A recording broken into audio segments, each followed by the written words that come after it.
Based on our reading from Job chapter 14, which brings the first cycle of dialogue between Job and his friends to a close, I was going to give today's sermon the title, Death, Despair and Deep Longing. But I thought you might not stay for the sermon. So I've opted for the struggle of faith instead. As we continue our series in the book of Job, we're wrestling with the topic of faith in the face of suffering again today. And I have three things to tell you. First, suffering is normal for believers. That's disappointing.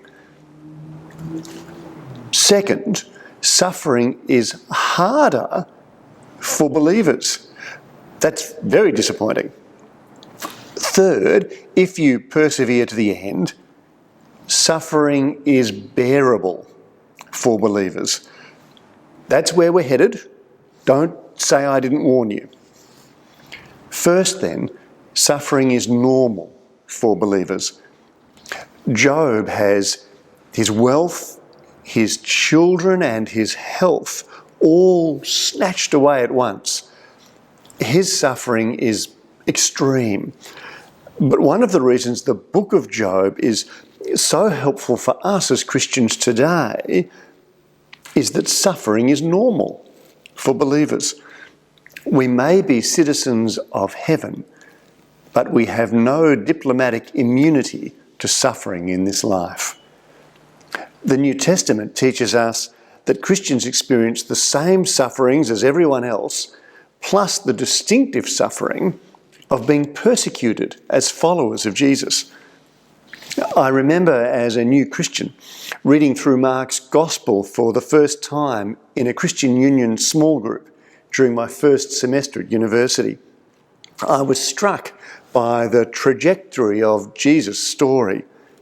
Suffering, then glory. First the cross, then the resurrection.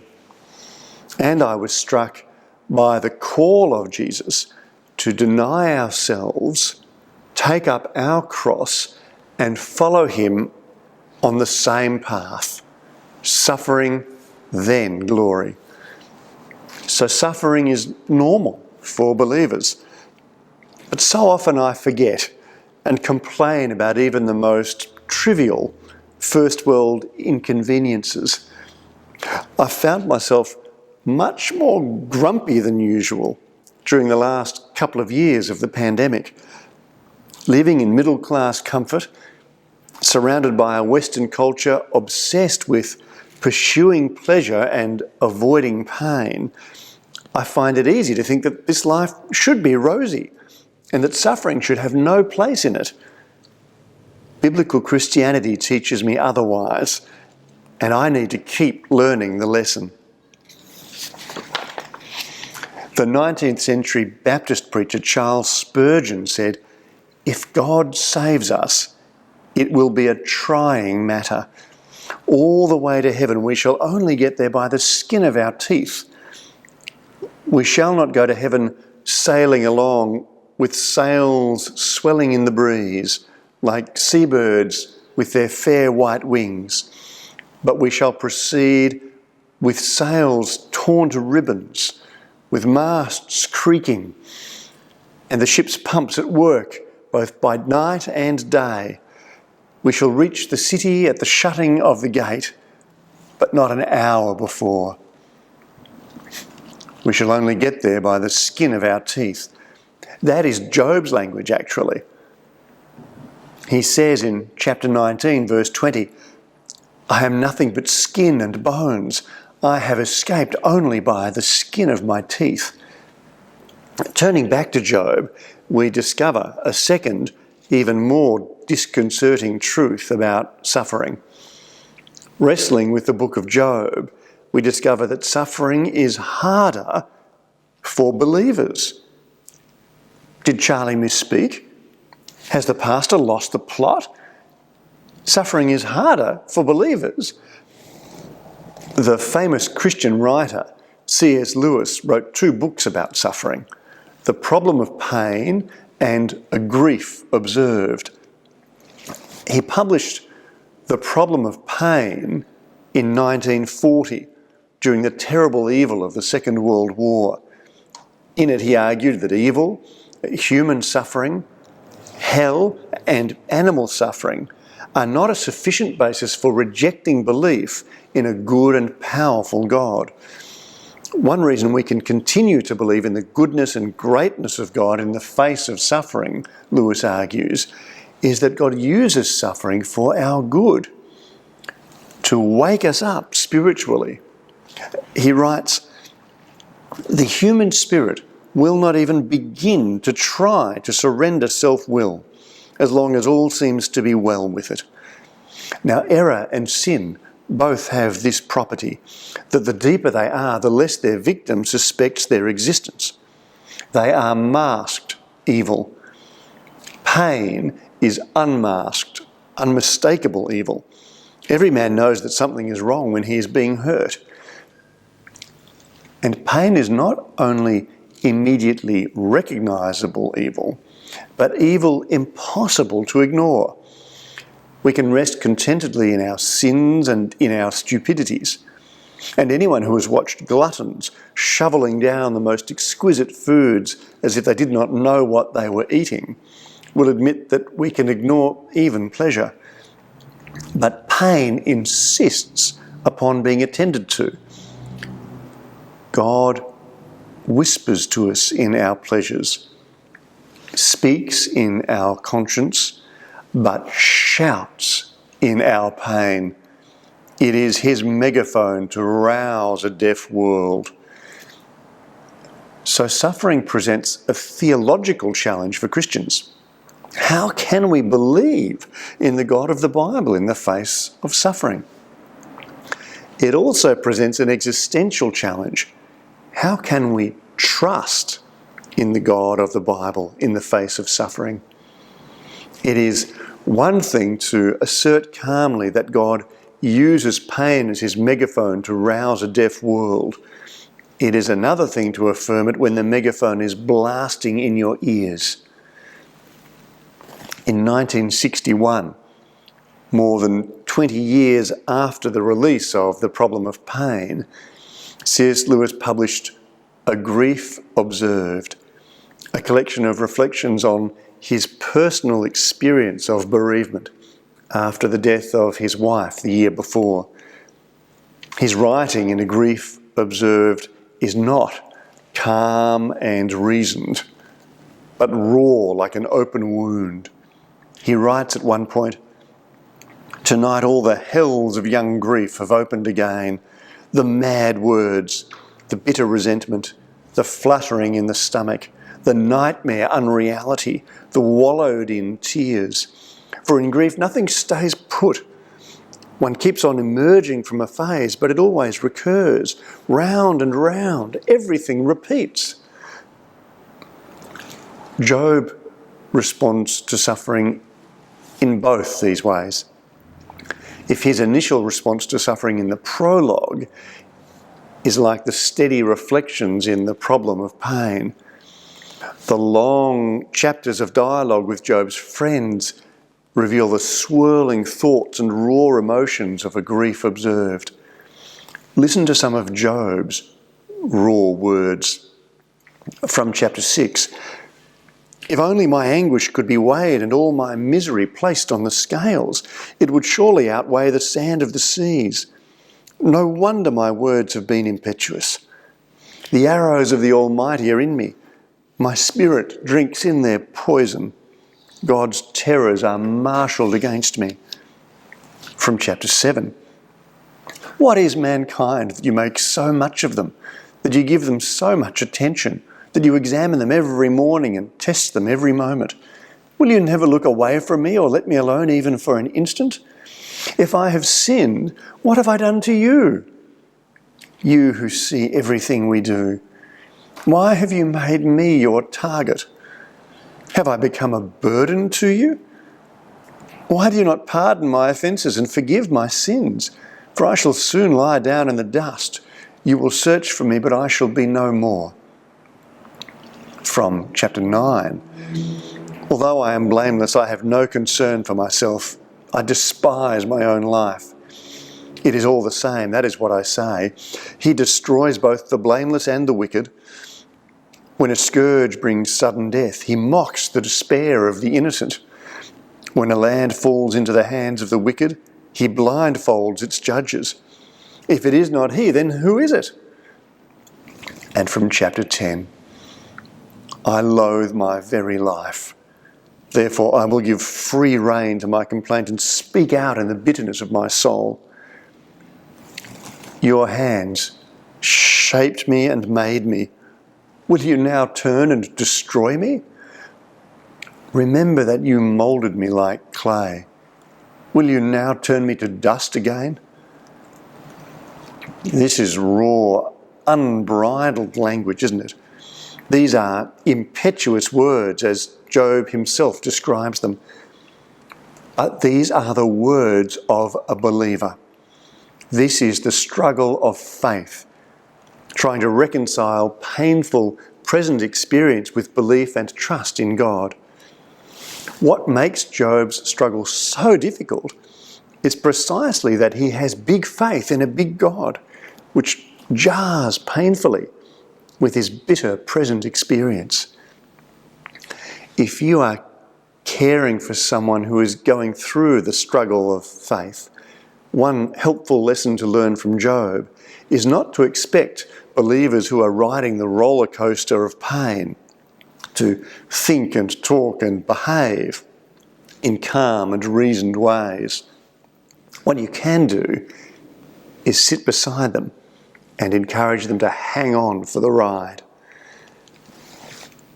If you are struggling like this yourself with suffering, struggling in your relationship with God because of suffering, struggling like Job or like C.S. Lewis, it is a painful struggle, but be encouraged that it is the struggle of faith.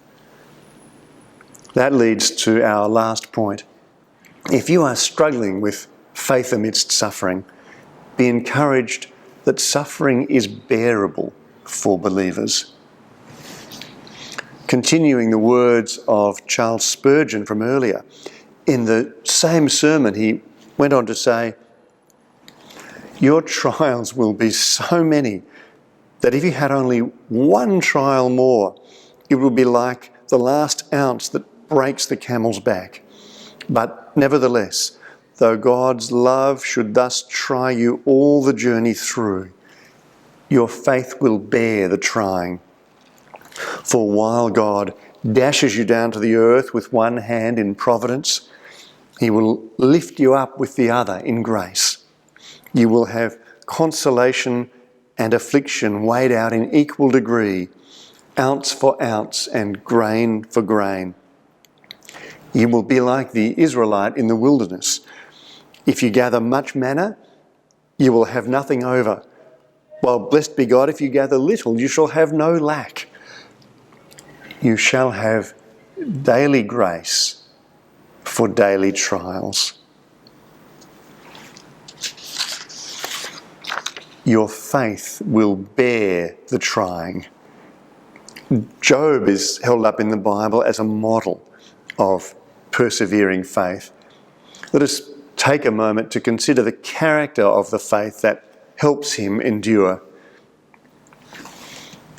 I once asked a friend in Christian ministry who had suffered for years from serious depression how he kept going in life and ministry.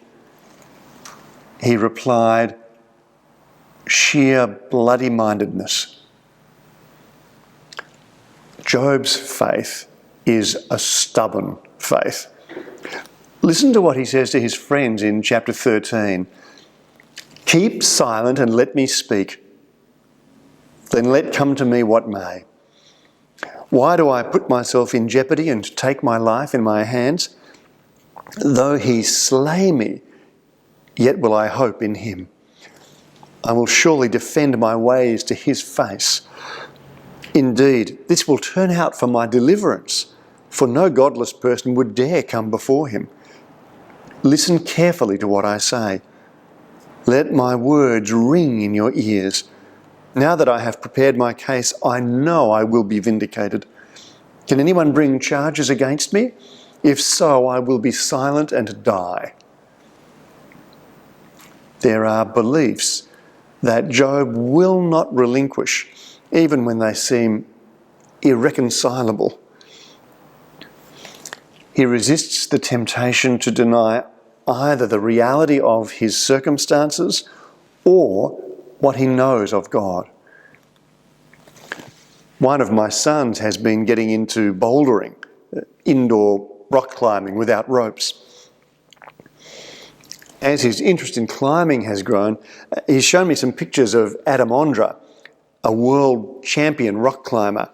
There are amazing images of this guy hanging onto cliff faces by his toes and fingertips as he suspends his body from holes that seem impossibly small and far apart to grip.